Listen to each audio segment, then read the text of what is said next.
আসসালামু আলাইকুম। ফুটবল রিপোর্টে স্বাগতম। আপনাদের একটা কনফিউশন ক্লিয়ার করতে আসছি। আল হিলাল নেইমার জুনিয়রের রেজিস্ট্রেশন করবে কিনা আর এই মুহূর্তে কোন পজিশনে আছে ওইটা আমি আপনাদের সাথে ক্লিয়ার করার ট্রাই করব। আল হিলাল নেইমার জুনিয়রের রেজিস্ট্রেশন করবে কিনা ওই ব্যাপারটায় কথা বলার আগে আমি আরো একটা কনফিউশন দূর করি।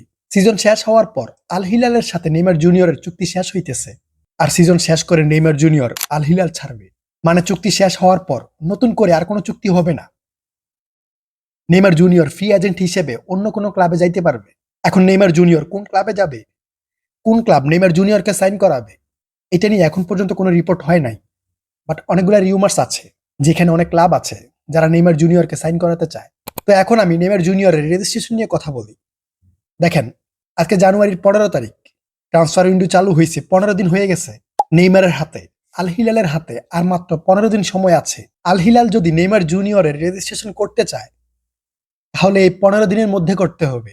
বাট এই যে 15 দিন চলে গেছে, আল হিলাল নেইমার জুনিয়রের সাথে এখন পর্যন্ত কোনো কথা বলে নাই, নেইমার জুনিয়রের সাথে কোনো ধরনের আলোচনায় বসে নাই।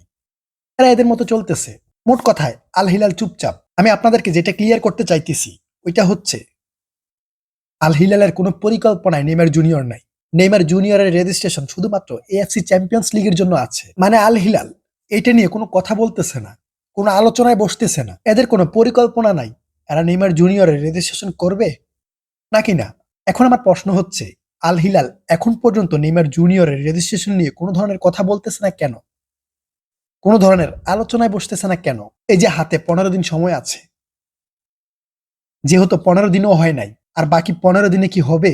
আল হিলাল কি তাদের পরিকল্পনা চেঞ্জ করবে, নেইমার জুনিয়রের রেজিস্ট্রেশন করবে? আমার তো মনে হয় না। আমার মনে হয় না কেন? দেখেন, আল হিলালের যে বিদেশি কোটা ওইটা এখন ফুল। এখন আল হিলাল যদি নেইমার জুনিয়রের রেজিস্ট্রেশন করতে চায় তাহলে বর্তমানে স্কোয়াড থেকে যেসব বিদেশি প্লেয়ার আছে ওই বিদেশি প্লেয়ার থেকে যে কোনো একজনকে বাদ দিতে হবে, রেজিস্ট্রেশন বাতিল করতে হবে। আর আমার যেটা মনে হইতেছে আল হিলাল ঠিক এইখানে কনফিউজড।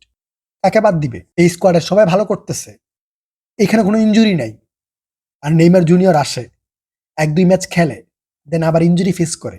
সো নেইমার জুনিয়রের জন্য তারা স্কোয়াডে হাত দিবে না, কোনো প্লেয়ারের রেজিস্ট্রেশন বাতিল করবে না। আর আল হিলালের স্কোয়াডে এই মুহূর্তে এমন কোনো প্লেয়ার নাই যার রেজিস্ট্রেশন বাতিল করবে। আপনারা দেখেন, আল হিলালে জয়েন করার পর নেইমার জুনিয়র শুধুমাত্র 6 থেকে 7টা ম্যাচ খেলতে পারছে। এরপর নেইমার জুনিয়র ইনজুরিতে, 1 বছর পর ইনজুরি থেকে ব্যাক করছে, 2 ম্যাচ খেলার পর আবারও ইনজুরি ফেস করছে। এরপর ইনজুরি থেকে ব্যাক করে একটা ফ্রেন্ডলি ম্যাচ খেলছে। এখন আল হিলালের ভয় হচ্ছে আমরা নেইমার জুনিয়রকে স্কোয়াডে নিয়ে আসবো, রেজিস্ট্রেশন করব, বাট নেইমার জুনিয়র 1 ম্যাচ পর আবার ইনজুরি ফেস করবে। তখন আমাদেরকে আবার নেইমার জুনিয়রের রেজিস্ট্রেশন বাতিল করতে হবে, অন্য একজন প্লেয়ার নিয়ে আসতে হবে। এইখানে অনেক ঝামেলা ভাই। বাট আমার মনে হচ্ছে রেজিস্ট্রেশন না করানোটাই better. Neymar junior AFC champions লিগের জন্য আছে, মাসে 1-2টা ম্যাচ পাবে, মোটামুটি ফ্রি থাকবে, যেহেতু মার্চে ব্রাজিলের স্কোয়াডে আসবে। সো এখন চাপমুক্ত থাকুক, এরপর জুনে ফ্রি এজেন্ট হবে, আল হিলাল ছাড়বে। ভাই, সৌদি প্রো লিগে অনেক প্রেসার, এখানের শিডিউল অনেক অনেক চাপ থাকে। সো এই মুহূর্তে মেন ফোকাস ব্রাজিল টিমে দিক, প্রেসার মুক্ত থাকুক। প্রেসার মুক্ত থাকলে ম্যাচ কম খেললে মোটামুটি ফিট থাকবে, ইনজুরি থেকে বাঁচতে পারবে। বাট আল হিলাল কি করে এখন পর্যন্ত শিওর না। এরা কনফিউজড ভাই, নেইমার জুনিয়রের রেজিস্ট্রেশন নিয়ে, ক্যারিয়ার নিয়ে, ইনজুরি নিয়ে।